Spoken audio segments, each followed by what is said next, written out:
Esse é um dos raríssimos vídeos aqui do canal que, apesar dos absurdos que eu tenho para mostrar, será prazeroso assisti-lo, pois nele você verá aquelas pessoas que exalam mentiras e hipocrisia, tendo uma pequena amostra daquilo que merecem. Eu mostrarei aqui Lula sendo desmentido pela própria imprensa, jornalista militante sendo humilhada ao vivo, Janja e Haddad tentando levar créditos na maior cara de pau, enfim, acomode-se aí no sofá porque a partir de agora o bicho vai pegar.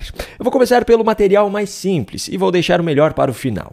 Lula recebeu no Palácio do Planalto atletas olímpicos e paralímpicos que representarão o Brasil em Paris daqui a alguns dias. O evento, obviamente, não tinha o objetivo de enaltecer os atletas, e sim de promover Lula, como sempre. Uma prova disso é o fato de que fizeram os atletas ficarem todos plantados em pé em frente às câmeras, enquanto Lula e algumas outras pessoas faziam os seus discursos. Afinal, como Lula sempre diz, o importante é a fotografia.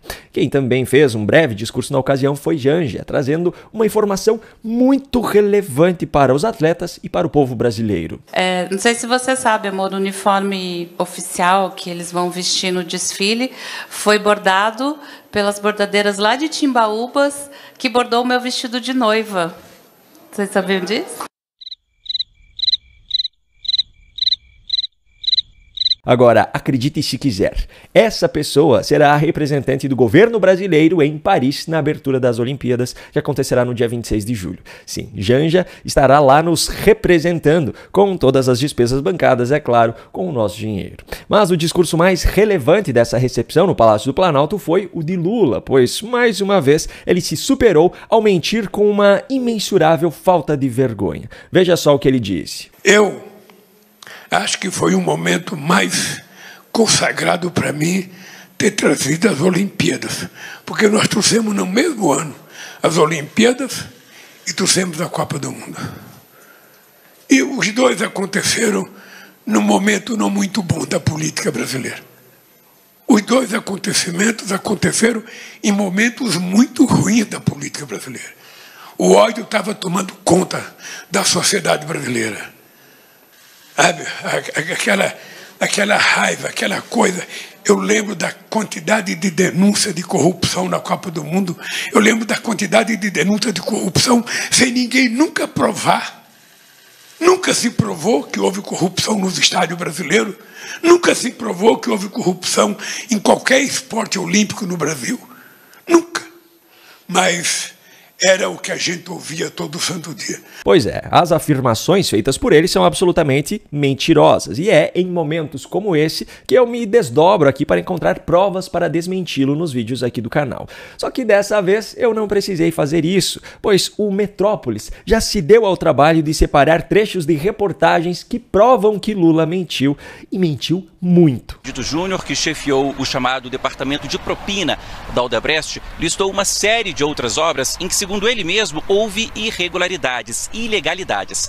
Arenas da Copa do Mundo, Maracanã em específico, e arenas de Amazonas e Castelão como cobertura que nós demos a Andrade Gutierrez.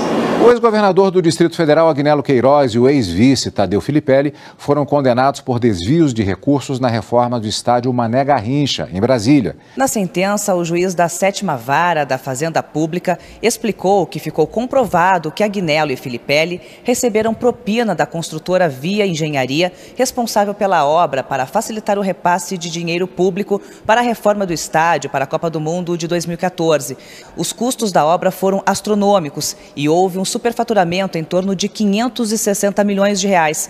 A Justiça Federal Criminal do Rio de Janeiro condenou o ex-presidente do Comitê Olímpico Brasileiro, Carlos Arthur Nussmann, o ex-governador Sérgio Cabral, a penas de prisão por fraudes na compra de votos dos integrantes do Comitê Olímpico Internacional para a escolha do Rio de Janeiro como sede da Olimpíada de 2016. Bom, apesar de desmentido, o governo Lula não abre mão da sua principal característica, a cara de pau. No vídeo de ontem eu já mostrei que a regulamentação da reforma tributária, documento protocolado às 2 horas da manhã com 500 páginas, foi aprovado em menos de 24 horas na Câmara dos Deputados. Eu mostrei também que foi o PL que propôs a emenda que tornou a carne isenta de impostos. Mas isso não impediu Janja e Fernando Haddad de gravarem um vídeo fazendo de conta que essa foi uma proposta de Lula. E o presidente Lula também teve a sua vitória ontem. Muito importante, muito importante. O presidente Lula tinha feito uma manifestação pública, né, de que a carne tinha que estar na cesta básica,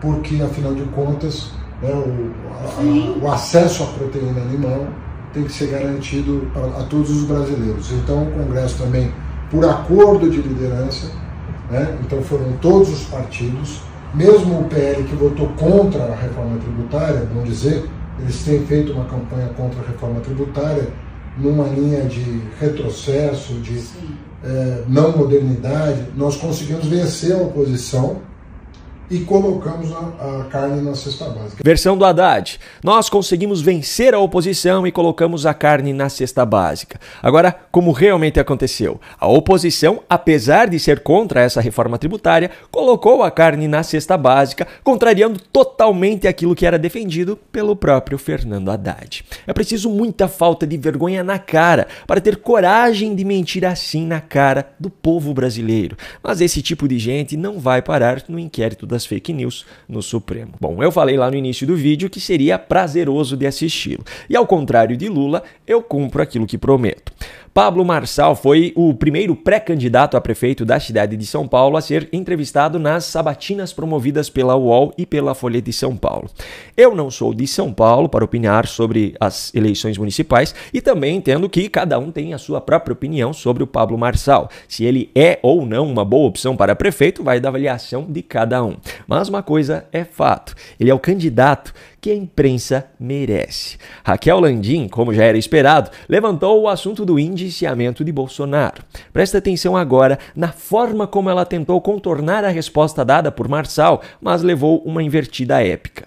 O presente ele pode tanto estar em caráter personalíssimo quanto em caráter de patrimônio público, mas não pode ser vendido no exterior. Tá bom. Se não pode ser vendido no exterior, então ele que arque com isso. Agora a gente quer saber os outros containers que o Lula tirou lá do... Eu perguntei sobre o Bolsonaro. E eu respondo o que eu quiser. Por sinal, perceba como a jornalista militante não consegue nem disfarçar sua imparcialidade. Vamos falar sobre um suposto ato ilícito de Bolsonaro, mas quando o mesmo tipo de ato é apontado como praticado por Lula, a resposta é: eu não falei de Lula. Bom, felizmente essa não foi a única invertida que as jornalistas levaram nessa entrevista. Raquel Landim continuou insistindo nessa história, afirmou que havia uma organização criminosa e perguntou para Pablo Marçal se ele acreditava que Bolsonaro era o chefe. Veja como ele respondeu. Que ele é o comandante dessa organização criminosa ou não? Isso é uma ilação falar isso. Primeiro, é uma suposição não, que tem. Não, é uma ilação. A Polícia Federal indiciou ele. A Polícia Federal prendeu o Lula, foi condenado em 3 instâncias por 9 juízes, cumpriu 588 dias de cadeia e alguém foi lá e descondenou ele. Todo mundo chama ele de inocente. Quem é a Polícia Federal nisso?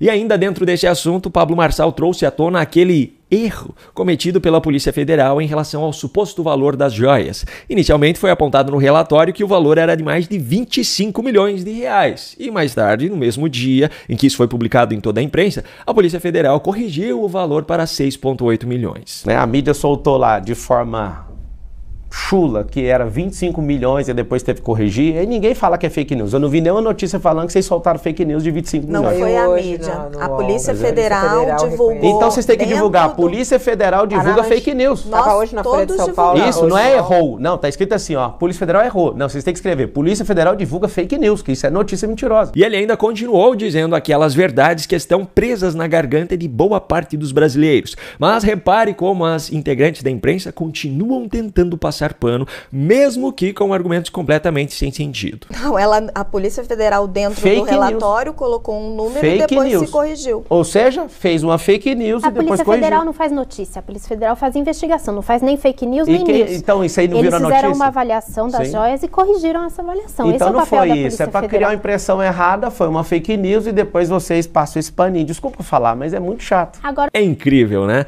Quando a informação inverídica é conveniente para eles, ou vem daqueles que estão sendo convenientes para eles, é apenas uma avaliação incorreta em que depois é feita uma correção da avaliação. Mas Pablo Marçal voltou a afirmar aquilo que as jornalistas mereciam ouvir. O senhor falando da Polícia... A Polícia Federal não faz fake news, eu faço lá no Rio Grande do Sul. Quem tem que fazer fake news é qualquer pessoa que dá notícia errada. A Polícia Federal fez sim. Eu tenho certeza que milhões de brasileiros estão compartilhando dessa mesma indignação. O mesmo tipo de ato pode ser chamado de fake news ou simplesmente de erro, dependendo de quem o pratica. Um grupo de pessoas está sendo investigado em inquéritos por declarações que, em boa parte, não eram falsas, enquanto outro grupo mente de forma desenfreada, como eu mostrei nesse vídeo, inclusive, mas nada é feito contra eles. E essa hipocrisia se estende a muitas outras coisas. Incêndios no Pantanal ou na Amazônia são de responsabilidade do governo ou da natureza, dependendo de quem está no governo. A alta do dólar é responsabilidade do governo ou da especulação do mercado, dependendo de quem está no governo. Surtos de doenças são de responsabilidade do governo ou da natureza, dependendo de quem está no governo. Nós, cidadãos comuns brasileiros, não temos poder como têm os ministros ou como a própria Polícia Federal, mas nós não somos cegos. Nós estamos vendo o que está acontecendo. Aqui não tem nenhum palhaço. E eu volto a afirmar aqui, se Pablo Marçal é uma boa opção ou não para prefeito de São Paulo, vai da avaliação de cada um. Mas como candidato sendo entrevistado pela imprensa, ele diz aquilo que precisa ser dito. Essas pessoas que diariamente manipulam a opinião do povo através do seu jogo de palavras precisam ser desmascaradas ao vivo, face a face. E se você gostou do vídeo, ajude a levá-lo adiante, curtindo, fazendo seu comentário, compartilhando com alguém que merece assisti-lo também. Um grande abraço e até a próxima.